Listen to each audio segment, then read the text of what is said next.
Hello students, my self Jitendra Sahu. मैं आज आपको पोएम नंबर 5 अलाइनमेंट के बारे में बताने जा रहा हूँ। पोएम जो है अलाइनमेंट पीबी शैली के द्वारा रिटर्न की गई है, कंपोज्ड की गई है। ये पोएम बहुत ही बोर्ड के लिए इम्पोर्टेंट है। इस पोएम की सेंट्रल आइडिया और both two stanzas are very important for the students. ठीक, तो पहले मैं इस पोएम के बारे में कुछ थोड़ा सा आपको हिंट देना चाहता हूँ। ये जो पोएम है alignment is a poem of grief for the loss of life prime. जो पोएम है लाइफ प्राइम पे the poem consisting of the two stanza of each line. Two stanza है इसमें, और टू स्टेंजा कितने 5 लाइन्स के, each 5 lines का two stanzas each है। Poem is rhymed as b a b पर राइम्ड है इस पर।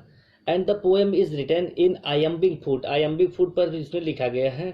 The poem was published by the second wife of शैली। जब उन्होंने रीमैरी की थी मैरी गॉडविन से, तो उन्होंने इस पोएम को लिखा था। This posthumous poem in 1824। The title of the poem alignment suggest that Shelley is sad about something and grieving its loss. It is unclear though what exactly he is grieving about, and for the expresses of the sort of veneration of for nature. This is the last poem of the poem. अब poem में यही बताया गया है कि कवि जो है पीबी शैली को अपने जीवन की युवावस्था में ही आभास हो जाता है कि उसे लंबी आयु नहीं मिलेगी। युवावस्था के सुख चैन उसे छोड़ चुके हैं। इस कविता में के शब्दों में कवि ने अपने अनूठे संगीत को सजा रखा है। The poem shows the disappointments and the failures in life of the poet. Each and every word of the poem is full of a short sad note. The poet calls word life and time and asks them when their glorious moments will come. उनसे आस करता है कि उनका glorious समय कब आएगा। तो he looks on his past life and thinks about his life that was full of sadness. He is not about to leave the world. He finds that every moment of his life is joyless. There is nothing delightful in his life. Every season for him जो गर्मी जाड़ा बरसात, every season for him is full of grief। अब मतलब वो पूरी तरीके से उसके लिए दुखी, तीनों सुख मौसम है देते हुए हैं, उसके हार्ट को चेंज नहीं कर पाए, वो बहुत ही दुखी है। He thinks that there will be no joy in his life even in future. अब वो सोचता है फ्यूचर में उसके लिए कोई भी जॉय नहीं बचा है। Is now getting to be diet. इस पोएम में अलाइनमेंट में जो कवि अपने जीवन के अंतिम पड़ाव पर गहन वेदना और नैराश्यता की अभिव्यक्ति करता है। वह देखता है कि उसकी आंखों के समक्ष ही उसकी सभी स्वप्न और दिवस हमेशा के लिए उससे ओझल हो गए हैं, दूर हो गए हैं। युवावस्था में उसने अपने प्रति अधिक आस्था अब नहीं रही है, क्योंकि वो जान चुका है कि उसकी मृत्यु निकट ही है। मृत्यु की आशंका कवि की अंतरात्मा को पुनः बार बार झकझोर जाती है। इसलिए कवि बहुत ही युवावस्था में भी अपने जीवन का अत्यधिक आनंद का सुख नहीं ले पा रहा। बार बार पश्चाताप से उसके जीवन परिपूर्ण हो जाता है। विभिन्न ऋतुएं भी उसके जीवन के आनंद को अब दूर उससे नहीं ला पा रहे हैं, उसके जीवन के आनंद को आगे की ओर बढ़ा नहीं पा रहे हैं। इसलिए पोएट बार बार उन स्वर्णिम दिनों को याद करता है जो कभी भी नहीं लौटेंगे, क्योंकि उसके जीवन के क्षण अब अति निकट आ गए हैं, वो बहुत ही उसके समीप आ चुके हैं।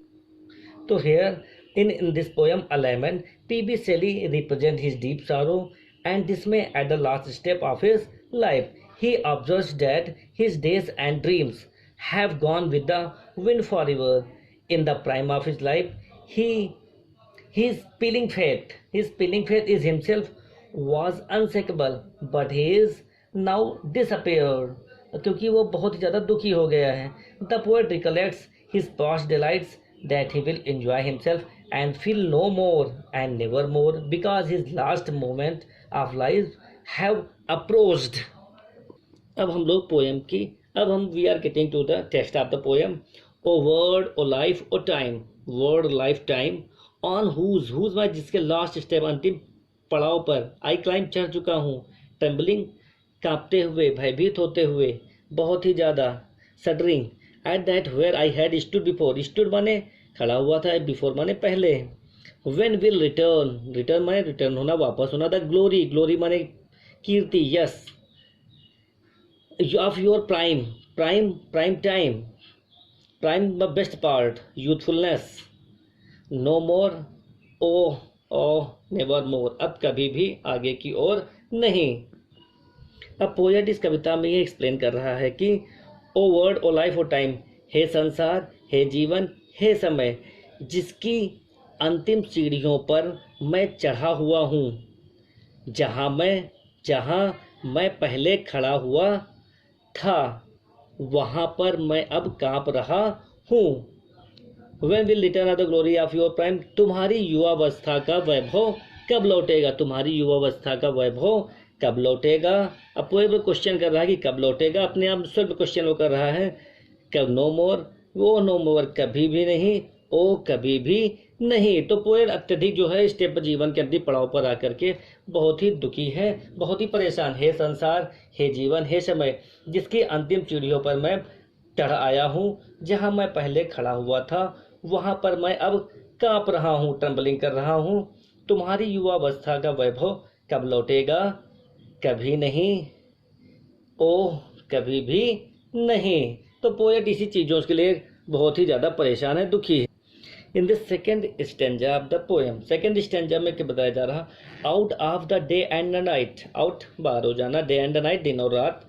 अ जॉय, जॉय माने आनंद, हैज टेकन फ्लाइट, फ्लाइट माने दूर चले जाना, अलग हो जाना। फ्रेश स्प्रिंग बसंत ऋतु, समर माने गर्मी, गर्मी ग्रीष्म ऋतु। एंड विंटर हो, विंटर माने ठंडक, होर माने बर्फीली हवाएं।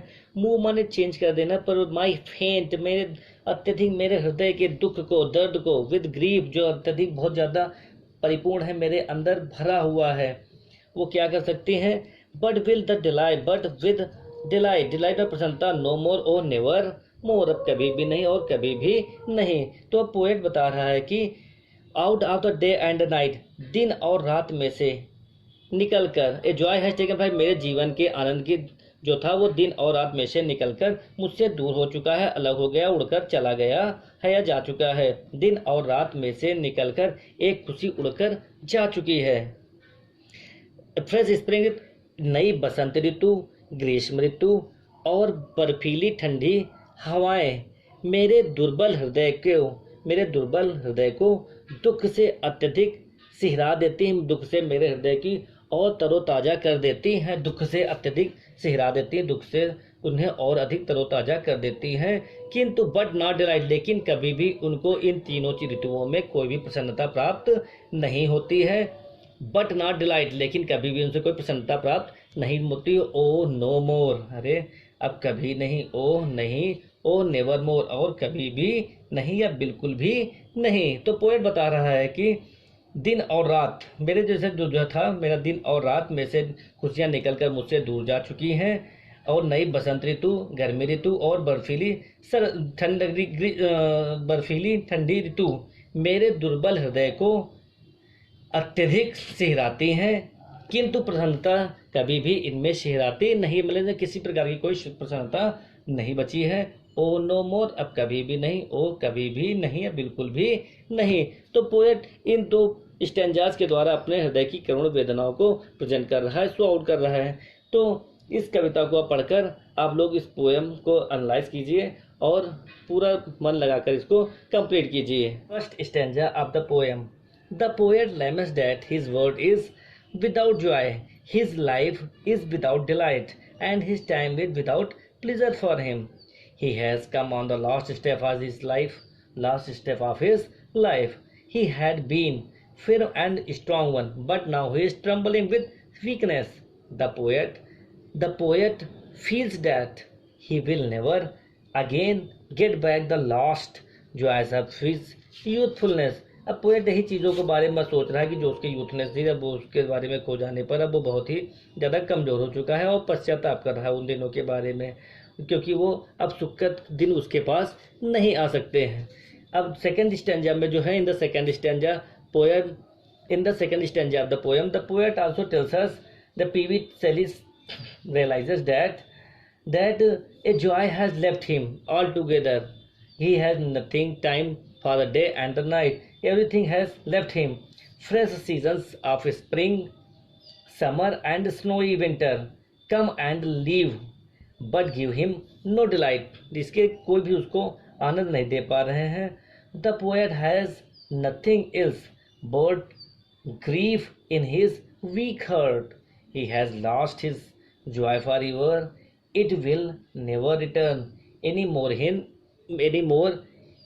in his life. ये जो जितना भी चीज़ें हैं वो कभी भी उसके जीवन में दोबारा लौटने वाली नहीं है. तो the poet is much representing here बहुत ही पश्चाताप कर रहा, बहुत ही दुखी है, बहुत ही सैड है.